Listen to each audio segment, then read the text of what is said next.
أشرقت نفسي بنور من فؤادي حينما رددت يا رب العباد وانتشت روحي وصار الدمع الحمد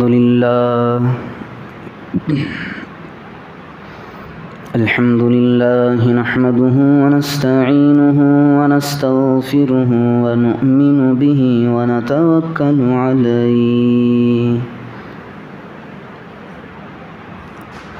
ونعوذ بالله من شرور أنفسنا ومن سيئات أعمالنا من يهده الله فلا مضل له ومن يضلله فلا هادي له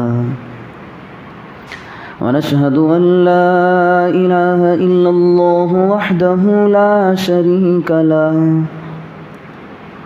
ونشهد أن سيدنا وسندنا ونبينا وحبيبنا ومولانا محمدا عبده ورسوله أما بعد فقد قال الله تبارك وتعالى في كلامه المجيد والفرقان الحميد بعد أعوذ بالله من الشيطان الرجيم بسم الله الرحمن الرحيم من عمل صالحا من ذكر أو أنثى وهو مؤمن فلنحيينه حياة طيبة ولنجزينهم أجرهم بأحسن ما كانوا يعملون وقال تعالى في موضع آخر من أعرض عن ذكري فإن له معيشة ضنكا ونحشره يوم القيامة أعمى قال رب لم حشرتني أعمى وقد كنت بصيرا وقال النبي صلى الله عليه وسلم الكيس من دان نفسه وعمل لما بعد الموت او كما قال صلی اللہ علیہ وسلم۔ محترم سامعین کرام، معزز حاضرین مجلس، رمضان المبارک اپنے آخری دور میں رواں دواں ہے۔ پتہ ہی نہیں چلا کہ رمضان آیا کب ہے اور جا کب رہا ہے۔ ایسا لگ رہا ہے 3-4 دن پہلے ہی ہم نے رمضان کا چاند دیکھا تھا، لیکن یہ رمضان المبارک کا آخری جمعہ ہے۔ اس کے بعد لاکھ روئیں، لاکھ تڑپیں، لاکھ کوششیں کریں، محنتیں کریں، پھر دوبارہ 1 سال سے پہلے یہ جمعہ ہمیں نصیب ہونے والا نہیں ہے۔ ایک وقت وہ تھا کہ ہم نے چاند دیکھ کر ایک جمعہ رمضان المبارک سے 1 جمعہ پہلے، رمضان کے شروع ہونے سے 1 جمعہ پہلے ہم نے کہا تھا کہ رمضان کی قدر کریں، مبارک مہینہ آنے والا ہے۔ باتوں باتوں میں وہ رمضان ہاتھ سے نکل گیا۔ یہ رمضان المبارک کا مہینہ 2 شخصیتوں پر بھی گزرا ہے۔ ایک وہ لوگ جنہوں نے رمضان المبارک کا اہتمام کیا، بے حرمتی سے بچے رہے، اپنے آپ کو روزوں کے اندر جمائے رکھا، قیام اللیل تراویح کے اندر لگے رہے، تہجد کی پابندی کرتے رہے، ذکر و اذکار میں اپنے آپ کو مشغول رکھا، درود و سلام پر اپنے آپ کو مشغول رکھا، ان پر بھی یہ مہینہ گزرا۔ اور دوسرے لوگ وہ ہیں جو رمضان کی بے حرمتی کرتے رہے، رمضان کو اعمال کے حساب سے پامال کرتے رہے، نہ تہجد پڑھا، نہ روزوں کو رکھا، نہ قیام اللیل میں اپنے آپ کو لگایا رکھا، اور نہ تہجد انہیں نصیب ہوئی، ان پر بھی رمضان المبارک کا مہینہ گزر گیا۔ لیکن اللہ رب ذوالجلال کی نظر میں قابل قدر وہ لوگ ہیں جو رمضان المبارک کی کما حقہ پاسداری کرتے ہیں، اپنے آپ کو اعمال میں لگائے رکھتے ہیں۔ ہر بندے کی یہ تمنا ہوتی ہے، دیکھیں یہ رمضان المبارک کا جو جمعہ ہے یہ آخری جمعہ ہے رمضان کے حساب سے۔ اگلے 8 دن کے بعد، اگلے ہفتے کے بعد رمضان المبارک کا مہینہ تو نہیں رہے گا، لیکن جمعہ ضرور آئے گا۔ آج رمضان المبارک کا آخری جمعہ ہے، جسے جمعۃ الوداع کہتے ہیں، یعنی ایسا جمعہ یہ تو ہمیں چھوڑ کر کے جانے والا ہے۔ ہر بندے کی یہ تمنا ہوتی ہے کہ میں اللہ رب ذوالجلال کی بارگاہ میں مقرب بن جاؤں، اللہ مجھے دیکھے تو اچھی نگاہ سے دیکھے، یعنی میں خالق کا محبوب بن جاؤں، خالق کا لاڈلا بن جاؤں، خالق کا پیارا بن جاؤں۔ دوسری تمنا یہ ہوتی ہے کہ میرا خالق مجھے اچھی نگاہ سے دیکھے تو مخلوق بھی مجھے اچھی نگاہ سے دیکھے، معاشرے میں میرا نام اچھی اس سے لیا جائے، نیک نامی ہو، میری شہرت ہو، مجھے بزرگ سمجھنے لگیں، یعنی یوں سمجھیں کہ میرا معاشرے کے اندر بھی نام اچھا ہو، خالق کے پاس بھی نام اچھا ہو۔ تو اس بندے کو چاہیے کہ 2 معاملات کے اندر 2 چیزوں پر توجہ دے۔ اللہ رب ذوالجلال کے پاس اگر مقرب بننا چاہتا ہے، چہیتا بننا چاہتا ہے، اللہ کا لاڈلا بننا چاہتا ہے، تو حقوق اللہ کی رعایت کرنی پڑے گی۔ حقوق اللہ کسے کہتے ہیں؟ 2 ہی جملوں میں اس کو بیان کر دوں۔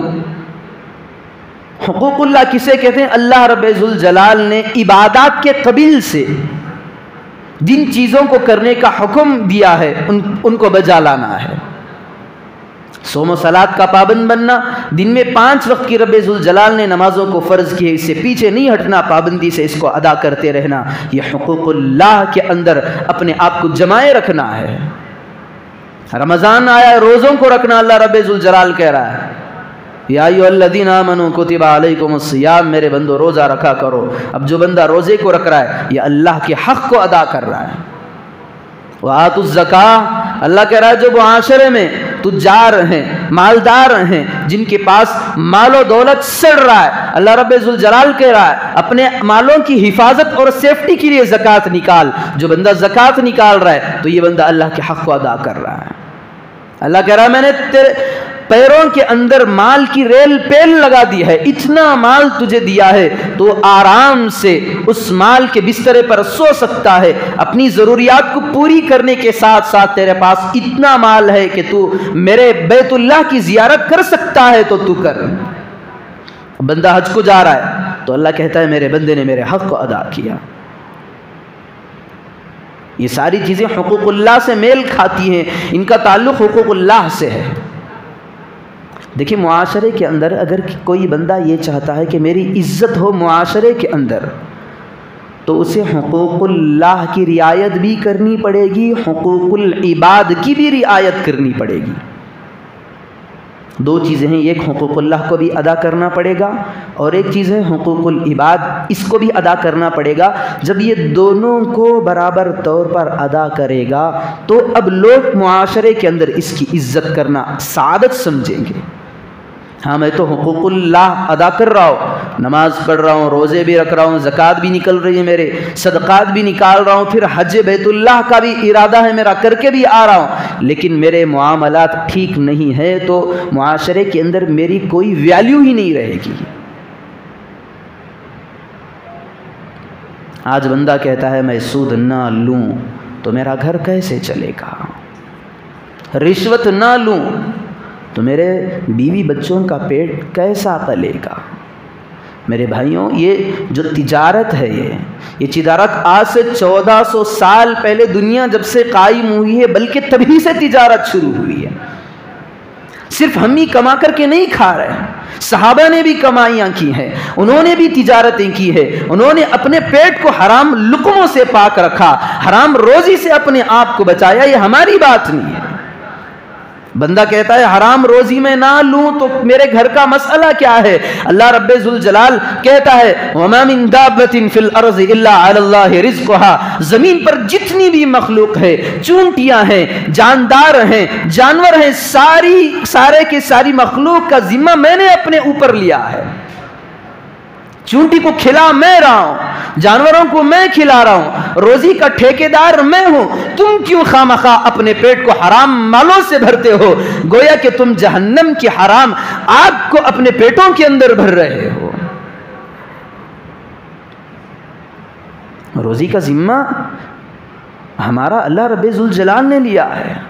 جب وہ خنزیر کو دے رہا ہے، ایسے جانوروں کو دے رہا ہے جو بول نہیں سکتے، ایسے جانوروں کو بھی کھلا رہا ہے جو چل نہیں سکتے، سانپ وغیرہ ہے، تو اشرف المخلوقات اللہ رب ذوالجلال نے فرمایا لقد خلقنا الانسان فی احسن تقویم، تمام دنیا کے جانوروں کو، جانداروں کو، ساری چیزوں کو اکٹھے کر کے رکھ دو، پھر ایک طرف انسان کو رکھ دو، انسان کالا ہو، کلوٹا ہو، اگر اس کی آنکھیں بھی نہ ہو، ہاتھ بھی نہ ہو، پیر بھی نہ ہو، تب بھی اللہ کہتا ہے سب سے حسین اور خوبصورت میں نے اپنی مخلوق میں سے انسان کو پیدا کیا۔ دوسری طرف دیکھیں پارہ نمبر 15 کے اندر اللہ کہتا ہے وَلَقَدْ كَرَّمْنَا بَنِي آدم، تمام مخلوق ایک طرف، سب پر میں نے ابن آدم کو معظم، مشرف، با عزت بنایا ہے۔ عزت کا تاج اللہ نے انسان کے سر پہ رکھا ہے اور مخلوق کو عزت نہیں دی ہے اللہ۔ جب دوسرے جانوروں کو اللہ رب ذوالجلال بن مانگے دینے کے لیے تیار ہے تو کیا اللہ اشرف المخلوقات میں سے ہم کو بنایا ہم ہی کھلانے پر قادر نہیں ہے؟ پھر کیوں ہم خامخواہ سود پہ ہاتھ مار رہے ہیں، جھوٹ پہ ہاتھ مار رہے ہیں، رشوتوں پہ ہاتھ مار رہے ہیں؟ تجارت کا مسئلہ اگر آج کا ہوتا، ہم سود میں پڑتے تو ایک حد تک ٹھیک ہے کہہ سکتے تھے، لیکن یہ تجارتیں جب سے دنیا قائم ہوئی ہیں اس وقت سے چل رہی ہیں۔ صحابہ نے بھی تجارتوں کو کیا ہے، ہمارے بزرگوں نے بھی تجارتوں کو کیا ہے، لیکن ان کا ارادہ یہ ہوتا تھا کہ کسی قسم سے تجارت کے اندر امت کو ہماری طرف سے کوتاہی نہ ہو۔ خطیب بغداد رحمۃ اللہ علیہ، ان کی ایک کتاب ہے تاریخ بغداد، اس میں انہوں نے ایک واقعہ لکھا ہے امام ابن سیرین رحمۃ اللہ علیہ کا۔ ابن سیرین ایک زمانے کے مشہور ولی ہیں، ان کی ایک کتاب بھی ہے ابن سیرین، ان کی ایک کتاب ہے، اس کے اندر انہوں نے تعبیرات کو جمع کیا ہے۔ رات میں جو خواب بندے کو پڑھتے ہیں، صبح میں اٹھ کر اگر خواب اس کی تعبیر دیکھنا چاہے تو اس کتاب میں دیکھ سکتا ہے، معتبر اور مقبول کتاب ہے ابن سیرین رحمۃ اللہ علیہ کی۔ تو تاریخ بغداد کے اندر یہی ابن سیرین کا واقعہ لکھا ہے کہ انہوں نے 40,000 درہم کا زیتون کا تیل خریدا۔ زیتون جنت کا پھل ہے، اس کی ترغیب آئی ہے قرآن و حدیث کی روشنی میں۔ وَزَيْتُونًا وَنَخْلًا، اللہ جا بجا جہاں پر تذکرہ کرتا ہے اللہ کہتا ہے میں نے زمین ہی سے ان ساری چیزوں کو نکالا۔ جب زمین کی چیزوں کو نکالنے کا اللہ الفاظ میں لاتا ہے، اللہ کہتا ہے زیتون و نخلا وحدائق غلبا، کھجور کو ہم نے زمین کے اندر سے پھاڑ کر کے اگایا ہے۔ نخ کھجور کے درختوں کو کہتے ہیں، باغات کو کہتے ہیں، زیتون زیتون ہے۔ اللہ نے قرآن کے اندر اس کا تذکرہ کیا ہے، بڑا بابرکت پھل ہے، بہت ساری بیماریاں اس سے دفع ہو سکتی ہیں۔ تو امام ابن سیرین رحمۃ اللہ علیہ نے 40,000 درہم کا زیتون کا تیل خریدا، کچھ دن اس سے استعمال کرتے رہے۔ ایک وقت ایسا آیا کہ چوہا آیا، اس کے اندر اٹک کر پھنس کر کے وہیں اس کی موت ہو گئی۔ 40,000 کا تیل چوہا آ کر کے اس میں گر جائے، گویا کہ ایسا کہ میرا 40,000 کا سارا مال ضائع ہو گیا۔ جب لوگوں کو پتہ چلا تو لوگوں نے کہا کہ حضرت ایسا کر دیں، جس طرف سے تیل کے اندر چوہا گرا ہے اس کو اٹھا کر کے پھینک دے، بقیہ جو تیل ہے اس کو نکال کر کے فروخت کر دے۔ امام ابن سیرین رحمۃ اللہ علیہ کو لوگوں نے بہت سارے مشوروں سے نوازا، ایسا کر دے، ایسا کر دے، ایسا کر دے، اتنا تیل اٹھا کر کے ضائع کیوں کریں، 40,000 کا تیل آپ نے خریدا ہے۔ تو امام ابن سیرین رحمۃ اللہ علیہ نے ایک ہی جملہ کہا اگر میں جس حصے میں چوہا گرا ہے اس تیل کو اٹھا کر کے پھینک دوں، باقی کا تیل اچھا ہے، تب بھی میرا یہ دل گوارا نہیں کرتا کہ اس کو اپنی ذات پہ خرچ کروں، تو میں دوسروں کو یہ تیل کیسے کھلا سکتا ہوں؟ جب میں یہ تیل رکھ نہیں سکتا تو دوسروں کو میں کیسے کھلا سکتا ہوں؟ تو امام ابن سیرین رحمۃ اللہ علیہ نے 40,500 درہم کے تیل کو ضائع کر دیا۔ جب میں اس کو رکھ نہیں سکتا تو مخلوق کو میں دے کر کے دھوکہ کیسے دے سکتا ہوں؟ میں اور آپ ہوتے تو ذرا اپنے گریبان کے اندر منہ کو ڈال کر کے دیکھیں، لوگوں سے بالکل کچھ نہیں بولتے کہ میرے تیل کے اندر چوہا گرا ہے، چوہے کو اٹھا کر کے پھینک دیا ہم نے، پھر اسی تیل کو لے جا کر کے بازار میں رکھ کے فروخت کر دے، پوچھنے پر یہ بتاتے کہ پیٹ کا مسئلہ ہے، اگر میں اس کو نہ بیچتا تو میرے 40,000 درہم ضائع ہو جاتے، اگر ضائع ہو جاتے، لوگوں میں نہ بیچتا تو میرے بیوی بچوں کا کیا بنتا؟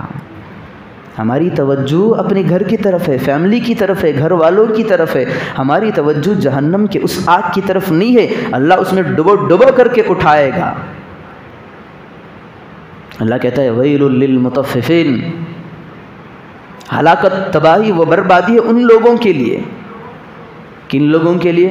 الذین اذا اکتالوا علی الناس یستوفون، جب لوگوں کے ساتھ وہ لیتے ہیں مال کو تو پورا حساب کر کے ذرہ برابر چھوڑے بغیر لے لیتے ہیں۔ وَإِذَا كَالُوهُمْ أَوْ وَزَنُوهُمْ يُخْسِرُونَ، جب یہ تول کر یا وزن کر کے دیتے ہیں تو اس میں لوگوں کے مالوں کے اندر گھاٹا کر کے دیتے ہیں۔ ان کے لیے اللہ خود بد دعا کر رہا ہے، وَيْلٌ لِّلْمُطَفِّفِينَ، ایسے لوگوں پر تباہی ہو۔ تو سوچیں جس ذات پر اللہ کی مار لگ جائے، تباہی اللہ کی طرف آ جائے تو اس کی زندگی کہاں سے خوشحال زندگی ہوگی؟ اسی کتاب کے اندر انہوں نے عبداللہ ابن مبارک رحمۃ اللہ علیہ کا ایک واقعہ لکھا ہے۔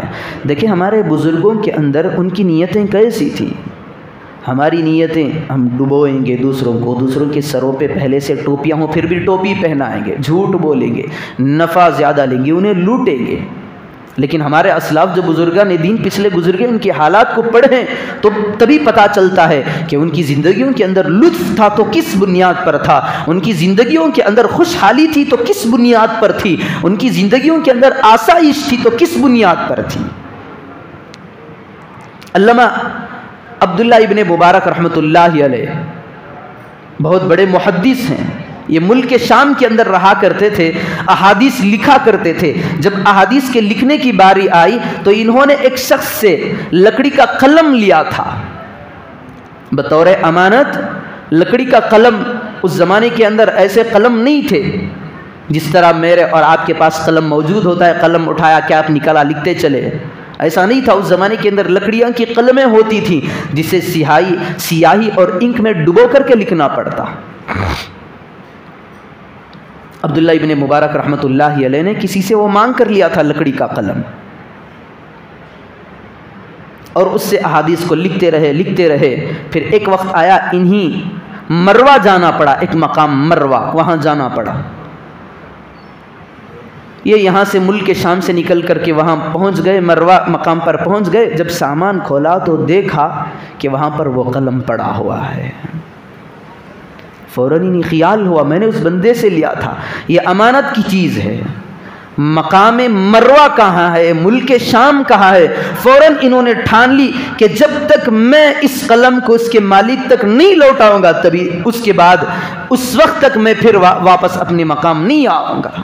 پھر سفر باندھا، سفر شروع کیا۔ اس زمانے کے اندر سفر ہوتا تھا گھوڑوں سے یا اونٹوں سے، ہوائی جہاز نہیں تھے، ریل گاڑیاں نہیں تھی کہ جائیں اطمینان کے ساتھ، تیزی سے جائیں تیزی سے واپس آئیں، کتنے میل کا فاصلہ ہوگا۔ انہوں نے جانوروں کی سواری کر کے گئے، پہنچے ملک شام کے اندر، وہاں پر اس بندے کو تلاش کیا، پھر اس قلم کو اس بندے تک، اس کے مالک تک پہنچا دیا۔ پھر اس کے بعد ٹھنڈی سانس لی کہ یا اللہ میں نے اپنی امانت کو اس کے مالک تک تک پہنچا دیا، پھر اس کے بعد پھر ملک شام سے اپنے مقام مروہ کی طرف لوٹے۔ انہوں نے سوچا اگر اس قلم کے ہوتے ہوئے میری موت آ جائے تو میں اللہ کے سامنے کیا منہ دکھاؤں گا؟ آج ایک کیلی ہمارے پاس آ جائے، کسی کے 4 پیسے آ جائیں، کسی کے 1000 1500 ہمارے پاس آ جائیں اور وہ باہر کنٹری کے اندر ہو تو ہمارا خیال ہوتا ہے کہ چھوڑ دو، وہ تو چلا گیا۔ ایک آنا بھی جہنم میں ہمارا داخلہ کرنے کے لیے ہمارے لیے کافی ہے۔ ایک آنا، 4 آنے 25 پیسوں کا ہوتا ہے، اگر 1 پیسہ بھی دوسرے کا ہمارے پاس موجود ہو تو وہ بھی ہمیں جہنم میں ڈھکیلنے کے لیے کافی ہے۔ اتنی ان کے اندر اللہ رب ذوالجلال کی خشیت تھی، معاملات کے اندر کمی آنے نہیں دیتے تھے۔ امام غزالی رحمۃ اللہ علیہ اپنی کتاب تاریخ احیاء علوم الدین کے نام سے ان کی کتاب ہے، امام غزالی رحمۃ اللہ علیہ بڑے بزرگ ہیں، احیاء علوم الدین ان کی کتاب ہے، اس کے اندر انہوں نے ایک واقعہ لکھا ہے کہ ہمارے بزرگان محترم جو بڑے دین کے جو وارث ہیں وہ گزرے ہیں، ان کے اندر معاشرت کے اندر لوگوں کے مال کے اندر کس قدر وہ احتیاط برتتے تھے کہ ایک بزرگ کا انتقال ہونے لگا، زمانے کے اندر مشہور تھے، لوگ آ رہے تھے ان کی زیارت کرنے کے لیے، یہ بیچارے اپنے مرحلے کے اندر آخری مرحلے سے گزر رہے ہیں، مرض الوفات ان پر طاری ہے۔ اب لوگ آ رہے ہیں ان کی زیارت کر رہے ہیں، یہ تو چند لمحوں کے مہمان ہیں، وہاں پر ایک چراغ سلگ رہا ہے۔ اب لوگ ان کے لیے دعائیں بھی کرتے رہے، ان کی زیارت بھی کرتے رہے، ان سے مصافحہ وغیرہ کرتے رہے، آخری دور ہے، آخری مرحلہ ہے، کب ان کے آنکھیں بند ہوگی پتہ نہیں۔ لوگ آتے بھی رہے ادھر سے ان کو دیکھنے کے لیے۔ ایک وقت تھا نزے کی کیفیت ان پر طاری ہو گئی، گویا کہ اب یہ سیکنڈوں کے اندر دنیا کو چھوڑ کر کے جانے والے ہیں۔ نزے کی حالت ہی دھیرے دھیرے ان کی آنکھیں بند ہونا شروع ہو گئی، ان کی وفات ہو گئی۔ پاس والے جتنے بھی بیٹھے تھے ان میں سے ایک بزرگ نے اٹھ کر کے جو چراغ چل رہا تھا اس کو پھونک دیا، سارے لوگ اندھیرے میں بیٹھے ہوئے۔ باہر سے جو قافلہ آیا ہوا ہے اس نے پوچھا کہ حضرت آپ نے یہ بند کیوں کیا؟ تو انہوں نے کہا یہ جو چراغ چل رہا تھا اس کا مالک یہ مرنے والا تھا، اب یہ مر گیا، جیسے ہی اس کی سانس رک گئی اب یہ اس کا مال نہیں رہا، یہ تو اس کے وارثوں کا ہو گیا ہے۔ جب تک جتنے ورثہ اس کے ہیں جب تک وہ اجازت نہ دیں تب تک یہ چراغ ایسے ہی بجھ کر رہے گا۔ چراغ معمولی سی چیز ہے، دیکھیں ان کے اندر، دیکھیں معاملات کے اندر کتنی فکر تھی ان کے اندر کہ دوسرے کے مال کے اندر ہماری طرف سے زیادتی نہ ہو جائے، احتیاط کرتے تھے۔ دوسرے کا مال حرام طریقے سے فائدہ اٹھانا ہمارے لیے جائز نہیں ہے۔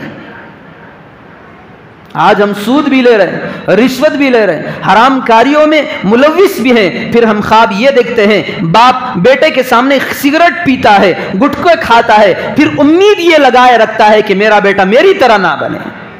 کہاں سے نہیں بنے گا؟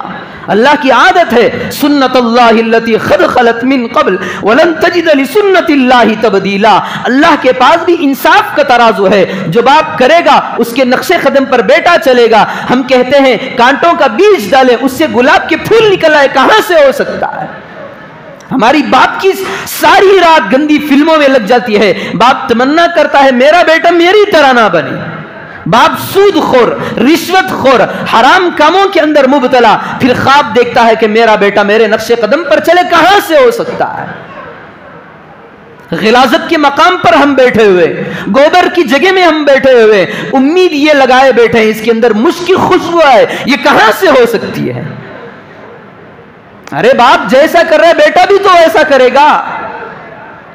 باپ دغاباز ہے، جھوٹا ہے، مکار ہے، عیاش ہے، بیٹا ساری چیزیں نوٹ کرتا جائے گا، پھر یہ سوچے گا میرے باپ نے میرے سامنے یہ چیزیں کہی ہیں، میں بھی باپ کے نقش قدم پر چلوں گا، میں بھی اپنی زندگی کے اندر جھوٹ کو لگاؤں گا، رشوت کو لگاؤں گا، میں بھی سود خور بنوں گا۔ ہاں جو باپ حلال طریقے سے اپنے مال کو کماتا ہے پھر اس کی اولاد نیک بن جاتی ہے۔ امام بخاری رحمۃ اللہ علیہ سے کون نا واقف ہے؟ امام بخاری رحمۃ اللہ علیہ، ان کے باپ کہتے ہیں حضرت اسماعیل، میرے مال کے اندر حرام تو دور کی بات مشتبہ چیز بھی نہیں ہے، حرام تو دور کی بات مشتبہ چیز بھی میرے مال کے اندر میں نے بچا کر کے نہیں رکھا ہے۔ مشتبہ چیز کسے کہتے ہیں؟ ڈاؤٹ آئے اس مال کے اندر، صرف ڈاؤٹ ہو، وہ چیز بھی انہوں نے نہیں چھوڑا۔ پھر اللہ رب ذوالجلال نے بیٹے کو کیا مقام عطا کیا؟ بیٹا دنیا کا امام بن گیا ہے، امام بخاری۔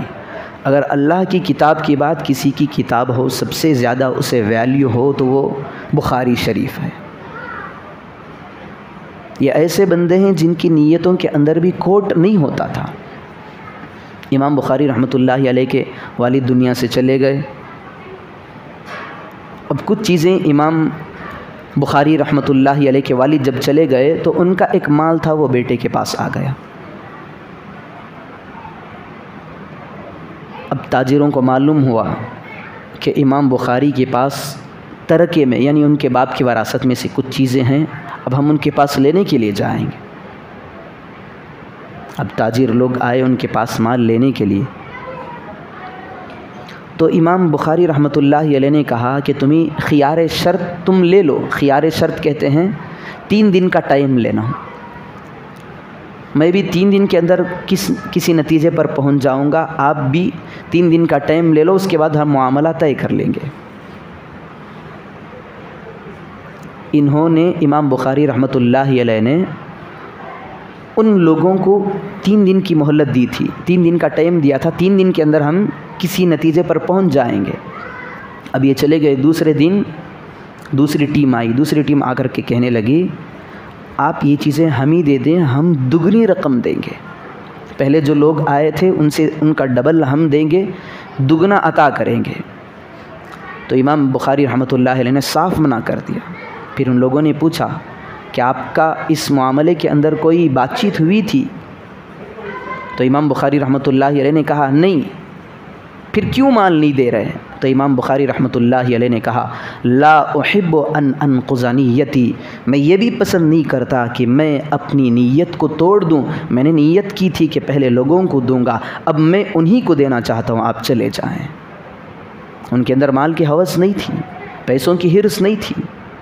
یہ وہ لوگ ہیں جن کی ہم اتباع کرتے ہیں، جن کی پیروی کرتے ہیں۔ امام اعظم ابو حنیفہ رحمۃ اللہ علیہ کون ناواقف ہے، جن کے مسلک کو ہم فالو کرتے ہیں، اسی لیے تو ہمیں حنفی کہا جاتا ہے۔ امام راضی رحمۃ اللہ علیہ نے تفسیر ابن کثیر کے اندر مالک یوم الدین، اس کی تفسیر کے اندر امام ابو حنیفہ کا واقعہ نقل کیا ہے۔ لکھا ہے کہ امام اعظم ابو حنیفہ رحمۃ اللہ علیہ ایک مرتبہ جا رہے تھے، راستے میں بارش کا زمانہ تھا، بارش پڑ رہی تھی، راستے میں چلتے ہوئے کیچڑ لگی، پیر کیچڑ میں لگا، ان کے جوتے سے کیچڑ اڑ کر کے ایک مجوسی کی دیوار پر لگ گیا۔ مجوسی کہتے کس کو ہیں؟ وہ شخص جو آگ کو پوجے، آگ کو جو بندے معبود مانتے ہیں ان کو مجوسی کہا جاتا ہے۔ اب امام اعظم رحمۃ اللہ علیہ نے سوچا کہ اب اس کے دیوار سے اگر میں صاف کروں تو اس زمانے کے اندر ایسی عمارتیں نہیں ہوتی تھی، مٹی وغیرہ کے ہوتی تھی۔ تو امام اعظم رحمۃ اللہ علیہ نے سوچا کہ اس کی دیوار سے اگر میں صاف کروں کیچڑ کو تو ہو سکتا ہے کہ اس کے گھر کی مٹی نیچے گر جائے، اگر یوں ہی کیچڑ کو چھوڑ دوں تو یہ میری طرف سے زیادتی ہو جائے گی۔ تو یوں کیا امام اعظم رحمۃ اللہ علیہ، اس مجوسی کے گھر گئے، دروازے پہ کھٹکھٹ کی، وہاں سے اس کی خادمہ نوکرانی جو بھی تھی عورت نکل کر آئی، پوچھا کہ اس مکان کا مالک کہاں ہے؟ تو امام اعظم ابو حنیفہ رحمۃ اللہ علیہ نے اس کو بلانے کا حکم دیا، تو وہ گئی، اندر آئی، اندر سے جا کر کے اپنے آقا سے کہی کہ امام اعظم آئے ہیں۔ تو وہ بندہ سوچنے لگا اگر میں امام اعظم کے پاس جاؤں گا، ابو حنیفہ کے پاس، چونکہ میں قرض دینا ہے تو وہ پوچھیں گے قرض کے بارے میں، لہٰذا میں نہیں جاؤں گا۔ امام اعظم سے اس بندے نے قرض لیا تھا، تو اس ڈر کی وجہ سے وہ نہیں آ رہا کہ کہیں امام اعظم قرض کے بارے میں پوچھ لیں۔ پھر امام صاحب سمجھ گئے، تو امام صاحب نے کہا کہ بھائی میں قرض مانگنے کے لیے نہیں آیا ہوں، ایک معاملے میں بات چیت کرنا ہے۔ جب وہ باہر نکل کر آیا تو امام صاحب نے کہا میں راستے میں جا رہا تھا، میرے جوتوں کی کیچڑ تیرے دیوار پر لگ گئی، اگر میں کھرچتا تو مٹی نکل جاتی، یوں ہی چھوڑ دیتا تو میری طرف سے زیادتی ہے، تو معافی تلافی کے لیے تیرے پاس آیا ہوں۔ مجوسی تھا، آگ کو پوجنے والا۔ تو اس نے کہا جو دین تمہیں یہ باتیں سکھاتا ہے، یہاں تک کی تعلیم دیتا ہے، اپنا ہاتھ آگے بڑھا جیے، میں آپ کے ہاتھ پر بیعت ہو کر کے مسلمان ہونا چاہتا ہوں۔ فوراً اسی وقت اس نے امام صاحب رحمۃ اللہ علیہ کا ہاتھ پکڑا، اسی وقت کے اندر وہ مسلمان ہو گیا۔ معاملات دیکھیں، صرف کیچڑ لگا ہے، کھرچنا چاہیں تو اس کی دیوار کی مٹی نکل کر گر سکتی ہے، اگر یوں ہی چھوڑ دوں تو اس کی دیوار بدنما لگتی ہے، تو اس لیے اس کے مالک کے مکان سے جا کر کے معاملے کو طے کر لیا۔ یہ ہمارے بڑے ہیں، تو اللہ رب ذوالجلال بھی یہی کہتا ہے من عمل صالحا من ذکر او انثى وهو مؤمن فلنحيينه حیاتا طیبہ، جو بندہ تم میں سے معاشرے کے اندر اعمال صالحہ کرتا ہے، چاہے وہ مرد ہو یا عورت ہو، تو ہم اس کی زندگی کے اندر نوازشات، انعامات کے بھرمار لگا دیتے ہیں، آسانیاں پیدا کرتے ہیں۔ وَلَنَجْزِيَهُمْ أَجْرَهُمْ بِأَحْسَنِ مَا كَانُوا يَعْمَلُونَ، نیک لوگوں کے اعمال کا جو انعام ہوگا ہم ان کو عطا کرتے ہیں۔ تو میں نے شروع میں کہا تھا جو بندہ معاشرے کے اندر عزت دار بننا چاہتا ہے تو اس کو دو چیزوں کی رعایت کرنی پڑے گی، ایک حقوق اللہ کی رعایت، دوسری چیز حقوق العباد کی۔ اگر بندہ صرف حقوق اللہ کو اپنائے گا، اس پر چلے گا، لیکن حقوق العباد کو چھوڑ دے گا، تو پھر معاشرے میں اس کی عزت باقی نہیں رہے گی۔ تو عزت دار بننے کے لیے حقوق اللہ پر بھی عمل کرنا ضروری ہے اور حقوق العباد پر بھی عمل کرنا ضروری ہے۔ تو اللہ رب ذوالجلال سے دعا فرمائیں کہ اللہ پاک ہم تمام کو ان باتوں پر عمل کی توفیق عطا فرمائے۔ ایک دوسرے دو چند مسائل تھے، لوگوں نے پوچھا تھا۔ پہلی بات یہ بتا دیتا ہوں کہ کتابوں کے اندر یہ بات ملتی ہے کہ جو بندہ افطار کے وقت دعا کرتا ہے تو اس کی دعا ضرور قبول ہوتی ہے۔ یہاں پر غلط فہمیاں بہت ہوتی ہیں۔ افطار کا وقت ہونے سے پہلے 15-20 منٹ پہلے ہم دعاؤں میں مشغول ہو جاتے ہیں، یہ دعاؤں کا وقت ہے۔ ہاں یقیناً دعاؤں کی قبولیت کا وقت وہ ضرور ہے، لیکن جو احادیث کے اندر ملتا ہے وہ وقت وہ نہیں ہے۔ احادیث کے اندر ملتا ہے افطار کے وقت، جب ہم روزہ کھولیں اس وقت کا ہے۔ ہم سوچتے ہیں کہ بھائی افطار کا وقت ہے تو ہم اس وقت ہم دعا کیسے مانگے؟ محدثین نے لکھا ہے اصل جو قبولیت کی دعا کا وقت، ویسے تو 24 گھنٹے میں دعا کبھی بھی کر لے، رمضان المبارک کا مہینہ اور مہینوں کے مقابلے میں دعا کی قبولیت ہی کا ہوتا ہے، لیکن حدیث کے اندر جس وقت کے بارے میں آیا ہے وہ یہ کہ افطار ہم روزہ کھولیں وہ وقت عین دعا کی قبولیت کا ہوتا ہے۔ میرے استاذ محترم حضرت مولانا سید احمد صاحب پالن پوری نور اللہ مرقدہ شرح بخاری کے اندر تحریر فرماتے ہیں، اور شیخ الحدیث یونس صاحب نور اللہ مرقدہ یہ بھی تحریر فرماتے ہیں کہ بہت سے لوگوں کو غلط فہمیاں ہوتی ہیں، افطار سے پہلے دعا مانگتے ہیں، مانگے ٹھیک ہے، لیکن جو عین قبولیت کا وقت ہوتا ہے وہ افطار روزہ افطار کرنے کے بعد ہوتا ہے۔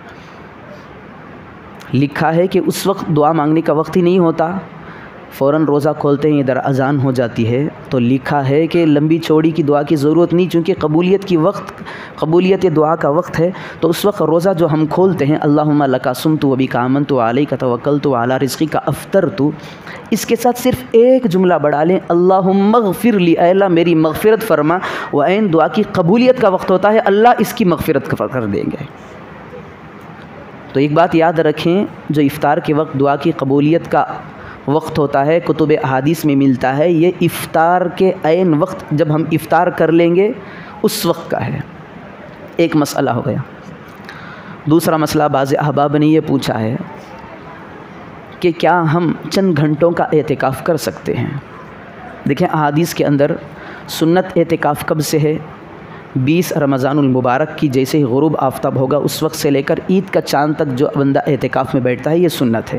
اس کے علاوہ 9 دن کا ہو 8 دن کا ہو جتنا بھی ہو یہ سارا کا سارا نفل اعتکاف ہے۔ نفل اعتکاف کی کوئی حد متعین نہیں۔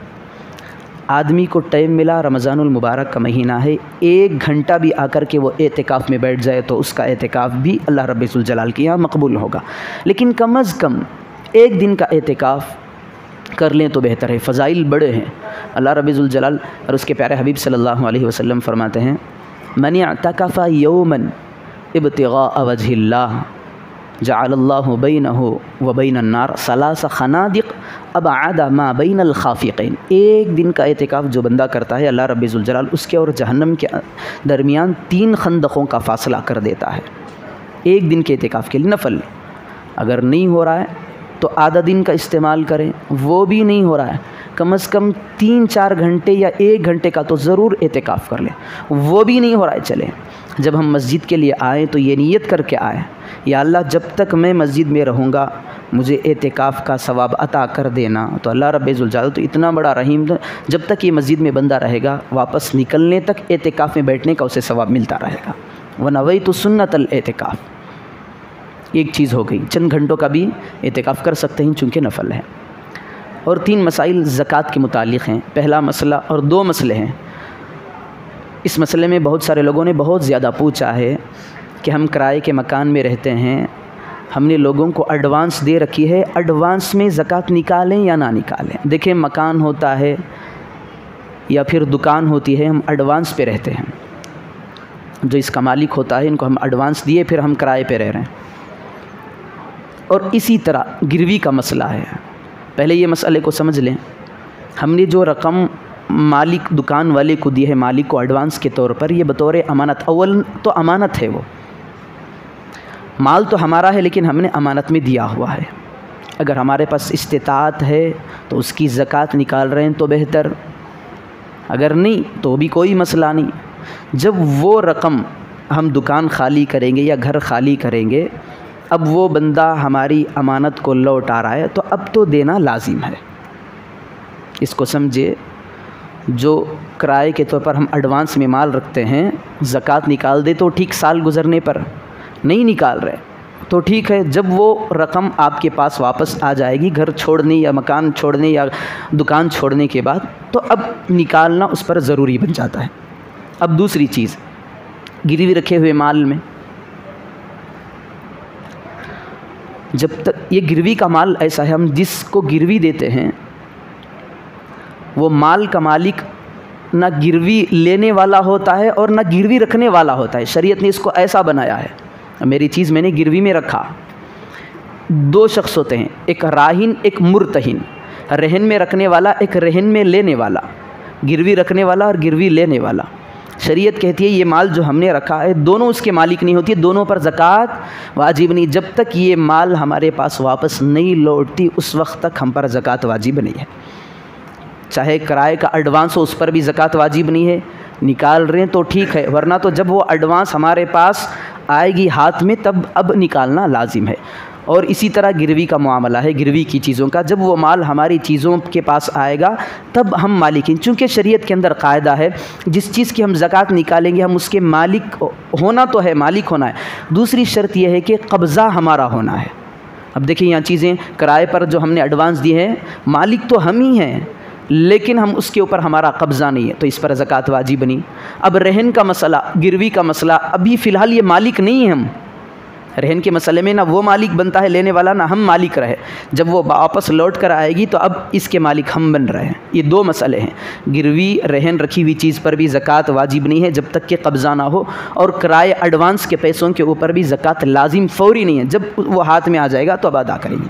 اب تیسری چیز ہے، بہت سارے لوگوں نے یہ بھی پوچھا ہے کہ بینکوں کے اندر ہمارا مال ہے وہاں سے سود آتا ہے تو اب اس کا ہم کیا کریں گے؟ دیکھیں اس کے اندر 2 چیزیں ہیں۔ اگر ہمارا معاملہ بندوں سے پڑتا ہے، میں نے ایک بندے کے پاس اپنی امانت کو رکھا ہے، اب وہ بندہ سود کے ساتھ لوٹا رہا ہے تو اب میں اپنے مال کو لے لوں گا، چونکہ بندہ تو ہے تو اس سے کہوں گا بھئی یہ جو زائد رقم سود کے طور پر تم نے دی ہے مجھے اس کی ضرورت نہیں، تم ہی لے لو، پہلی چیز یہ کہ جہاں پر سود کی رقم لوٹانا ممکن ہو لوٹائیں گے۔ اب نمبر 2 پہ آئیں، بینک سے ہم رقم لیتے ہیں، سود بھی آ جاتا ہے، پھر واپس لوٹانا مشکل ہے، ناممکن۔ تو اب شریعت ہماری یہ کہتی ہے کہ پہلا سٹیپ تو یہ تھا کہ سود کی رقم جسے لوٹانا ممکن ہو تو لوٹا دیں گے، اگر بینک کا مسئلہ ہو تو لوٹایا نہیں جا سکتا، تو اب یہ کام کریں گے، اس سود کے رقم کو اٹھائیں گے، بغیر ثواب کی نیت کے غرباء تک اس کو پہنچا دیں گے۔ یہ چیز ہے، سود کی رقم لینا ضروری ہے، کیوں؟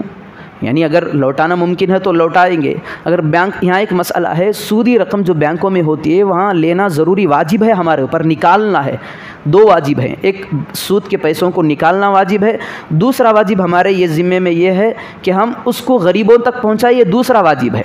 چونکہ مسئلہ ایسا ہوتا ہے، جو بینکوں کے اندر مسئلہ ہوتا ہے سود کا، بعض لوگ سمجھتے ہیں کہ سود کا پیسہ ہے، جتنے پیسے میرے ہیں میں نکال لوں گا، سود چھوڑ دوں گا، تو یہاں پر یہ معاملہ ہوتا ہے کہ جب تک ہماری سود باقی رہے گی، جب ٹائم ختم ہو جائے گا وہ نکال لیں گے، پھر مسلمانوں کے خلاف ہی اس کو اپنے پیسوں سے مسلمانوں کے خلاف استعمال کریں گے، تو نکالنا بھی ضروری ہے، پھر غریب کو دینا بھی واجب ہے۔ یہ 3 مسائل تھے، لوگوں نے بہت پوچھ رہے تھے تو میں نے ان کو بتا دیا۔ دعا فرمائیں کہ اللہ پاک سنی ہوئی باتوں پر ہم تمام کو عمل کی توفیق عطا فرمائیں۔ آمین وآخر دعوانا ان الحمد للہ رب العالمین۔